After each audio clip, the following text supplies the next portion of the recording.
Good afternoon. My name is Edward Adams. I'm the court's public information officer. In the case of United States versus Zacarias Moussaoui, as to count 1, conspiracy to commit acts of terrorism transcending national boundaries, and count 3, conspiracy to destroy aircraft, and count 4, conspiracy to use weapons of mass destruction, the jury has found the defendant should be sentenced to life in prison without the possibility of release. The jury verdict form does not indicate the number of jurors who voted for a sentence of life or the number of jurors, if any, who voted for a sentence of death. All that the jury was required to report was that they were not unanimous in favor of a sentence of death. On each of the 3 counts, the jurors were asked to make findings about aggravating factors, which tend to support a sentence of death, and mitigating factors, which tend to support a sentence of life in prison. Aggravating and mitigating factors which the jurors found to be proven were then weighed by them, assigned whatever weight they deemed appropriate before they determined their sentence. The aggravating and mitigating factors were identical on all 3 counts. The jurors' findings on each particular factor were not identical.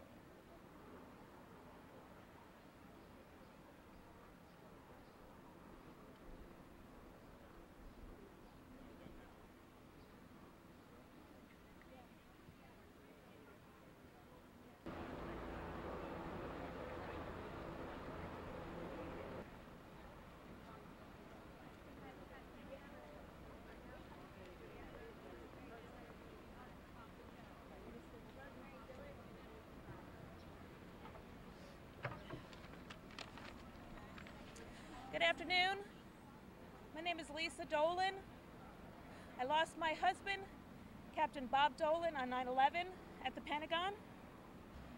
We'd also like to echo Judge Brighama's sentiments and send kudos to both the prosecution and defense team, as well as the men and women of the jury. They all had difficult jobs to accomplish, but our very special thanks to the prosecution team. The jury came up with today, and his sentencing is not going to be what all the families want. But what it shows the world is that we're not going to stand for terrorists to come to our country and to be let loose. He will be in confinement. He will not be released. And we can all take pleasure or gratitude in that. He's a bad man. But we have a fair society here.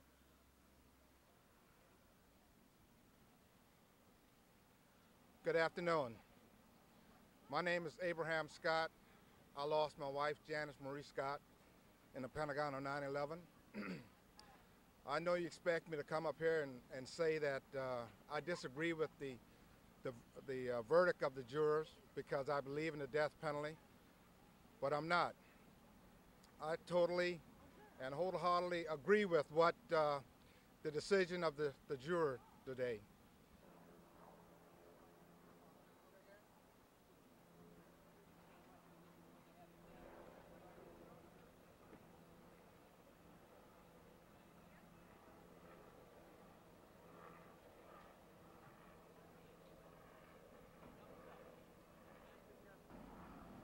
At times, this has been a maddening experience. The testimony of the defendant was deeply offensive. But through it all, the victims have triumphed over the terrorists' rants with their strength, their courage, and their character.